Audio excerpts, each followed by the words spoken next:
Continuando aqui, ó.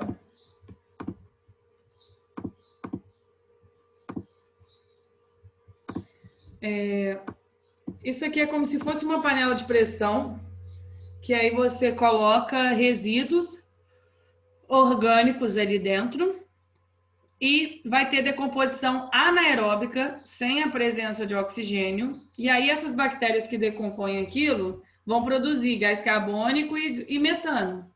Esses dois gases, eles são gases do efeito estufa. Ao invés de você liberar eles diretamente para a atmosfera, você pode canalizar eles e utilizar como biogás. Lá nesse local onde eu mando a comida, né, matéria orgânica, ele tem um biodigestor, e aí ele pega esse gás aqui e utiliza no fogão de lá para fazer o cafezinho. O café ele passa utilizando o biogás da decomposição daqui. E a decomposição vai produzir um biofertilizante também, que a galera pode utilizar tipo, como adubo em horta. E aí já teve uma questão do Enem falando sobre biodigestores, que eu acho que na Alemanha a galera estava utilizando para produzir energia elétrica numa praça. Tinha o biodigestor, a galera que levava cachorro para passear, a galera podia pegava as fezes, colocava aqui, tipo, numa caixinha, essas fezes iam parar dentro do biodigestor, bactérias decompõem aquilo e aquele gás produzido, o biogás, era utilizado para acender as lâmpadas da praça. Muito maneiro. Então, é uma forma de você também ter, só que assim, não é claro que não vai ser aquela coisa que todo mundo vai ter um biodigestor em casa, né? Mas essas ideias de você utilizar o biogás como uma energia pública ali da cidade, aí é maneiro, né? Alguém tem alguma dúvida aqui no biodigestor?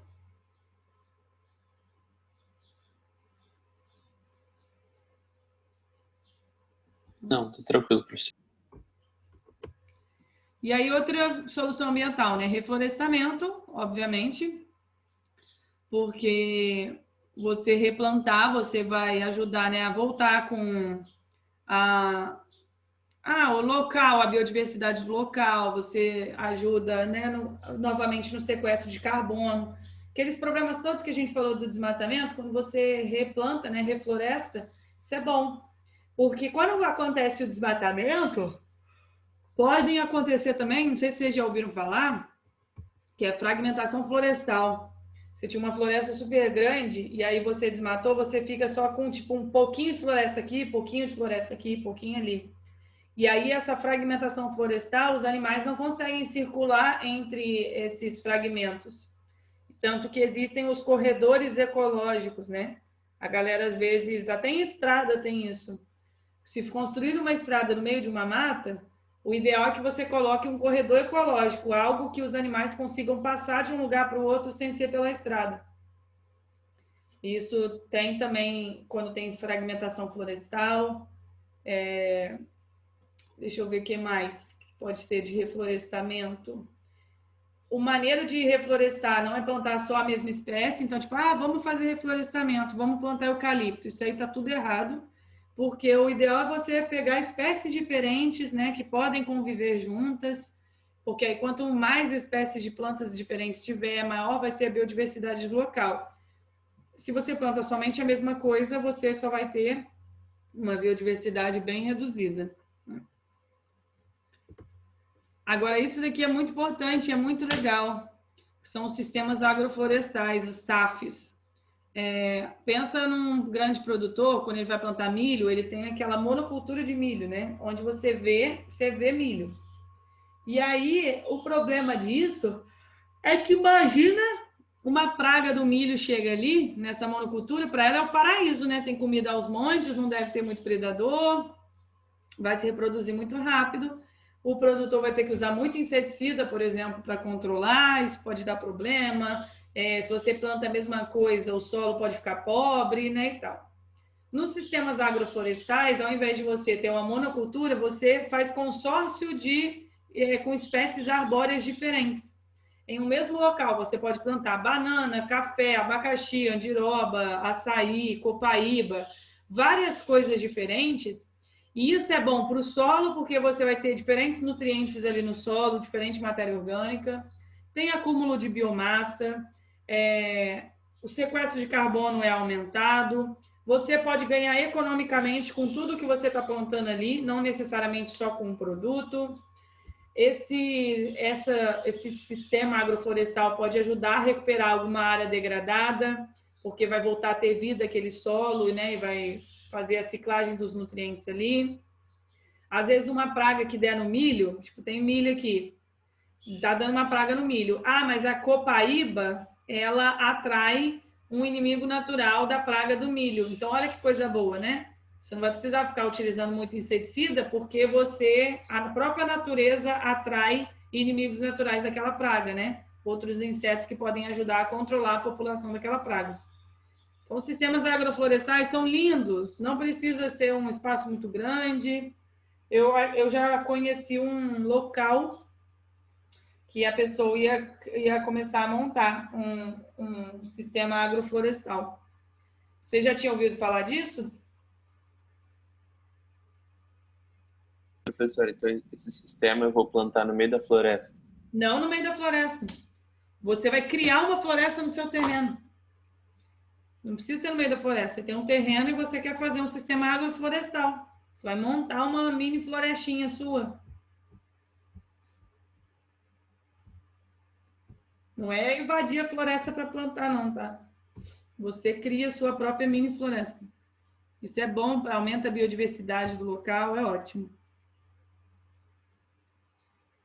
Ok? Dúvidas aqui? Beleza. Aí, outro tipo que eu coloquei aqui de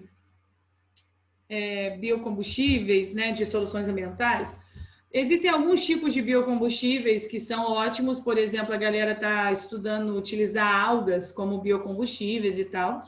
Mas a ideia do biocombustível é você utilizar algo da natureza que pode ser reposto e isso não vai poluir tanto assim a atmosfera, né? Quando você for usar aquilo, queimar aquele combustível. Por exemplo, o que a galera usa bastante é o etanol. Aqui no Brasil, a gente tem muita plantação de cana-de-açúcar, porque o biodiesel ele é extraído, por exemplo, de grãos, sementes e frutos no geral, assim, de uma planta. Só que para o etanol, o açúcar da cana e do milho é separado. Aí a galera fez lá o álcool é usado como combustível. Por que isso seria melhor do que a gasolina, né? Quando você queima o combustível, você vai estar liberando, sim, gás carbônico. O gás carbônico faz parte do efeito estufa. Só que você vai plantar novamente cana-de-açúcar. Então, as plantas elas vão pegar o gás carbônico para fazer fotossíntese. Então, teoricamente, vira um negócio meio cíclico. Se você usou a planta para produzir, queimou e liberou gás carbônico, ao plantar, a planta pega aquele gás carbônico e faz a fotossíntese e o ciclo continua. Mas o problema disso é que para você plantar, né, a cana-de-açúcar, você utiliza terras enormes, pode ter muito desmatamento para ter a plantação de cana-de-açúcar. O certo era você utilizar tipo pastos antigos ou, né, algum solo que não tenha mais floresta, que esteja abandonado, para você, né, mexer com o solo, melhorar aquele solo e plantar e tal. Mas a gente sabe que não é isso que acontece. Então, existem monoculturas gigantescas de cana-de-açúcar no nosso país e aí todos os problemas associados com monocultura juntos. Mas tem outros tipos de biocombustíveis também, que não são tão problemáticos como esse. Mas ainda assim, o etanol seria melhor do que usar um combustível fóssil. Por quê?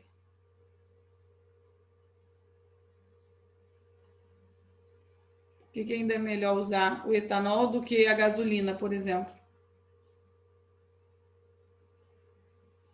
Porque o custo de produção é mais barato? Não nisso. A nível ambiental. Estou falando a nível ambiental.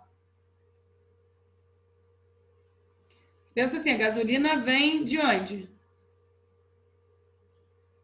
Petróleo.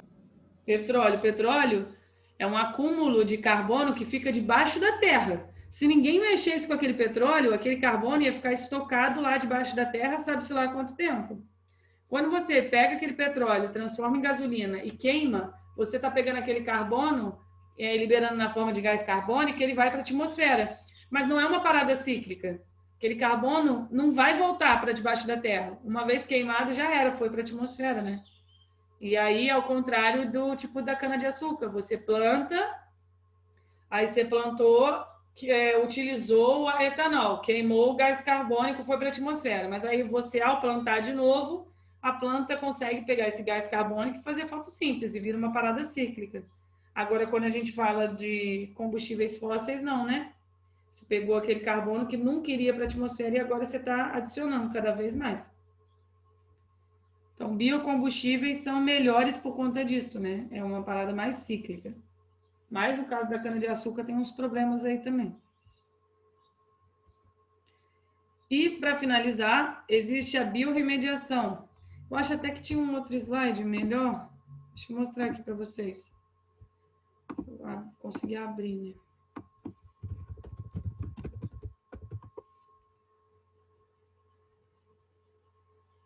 né? Tinha um outro que mostrava mais explicadinho. Vai ser esse aqui mesmo. Olha só, quando a gente fala de biorremediação, eu estou utilizando micro-organismos que eles vão conseguir transformar alguns produtos que são altamente tóxicos em outros mais inertes, assim, que não causam mais essa toxicidade. Vou dar um exemplo para vocês. Vou até copiar isso aqui para botar lá.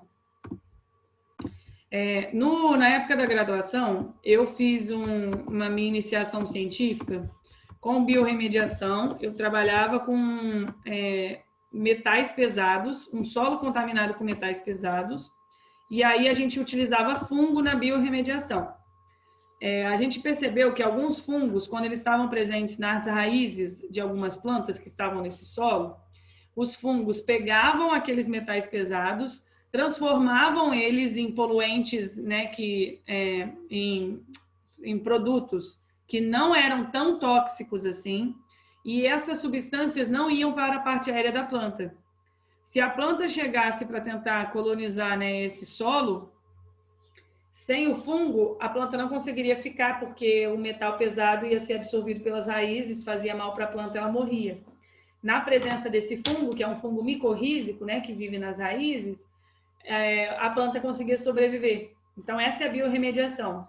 Você pode tratar alguma área contaminada utilizando micro-organismos vivos, tipo fungos, bactérias e tal, para você diminuir a toxicidade de um produto ou quebrá-lo totalmente, e aí o meio ambiente, aquele meio, pode voltar ao normal. Então, nessa imagem aqui, ó, tá mostrando um micro-organismo metaboliza o contaminante orgânico, ele digere o contaminante e converte em gases inócuos, como gás carbônico e água. O micro-organismo libera o gás carbônico e água no local de tratamento. Então, você pode tratar um determinado local utilizando micro-organismos. E aí isso chama biorremediação. Então, vê se alguém tem alguma dúvida aí.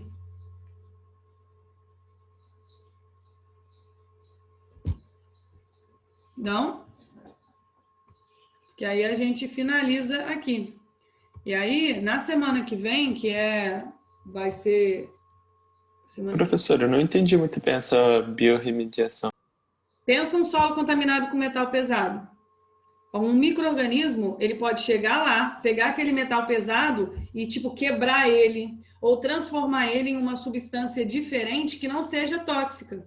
E aí aquele solo que estava super contaminado, agora não está tanto. E as espécies conseguem chegar lá e se estabelecer. Por exemplo, dei o exemplo do solo. O fungo que eu trabalhei, ele estava em raízes de plantas. Então, quando a planta ela é colocada nesse solo contaminado com metal pesado com o fungo pegava aquele metal pesado, transformava ele em outras coisas que não era poluente para a própria planta. Aí a planta vive lá de boa. Aí aquele solo, ao longo do tempo, ele poderia ser recuperado. Beleza, valeu. Olha só, eu vou montar para vocês uma lista Lista com exercícios. Deixa eu colocar aqui.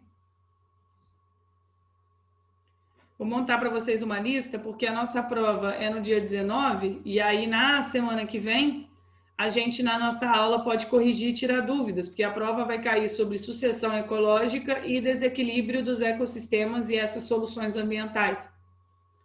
Essa última parte que a gente falou. E aí eu mando essa lista no nosso grupo lá no WhatsApp, tá bom?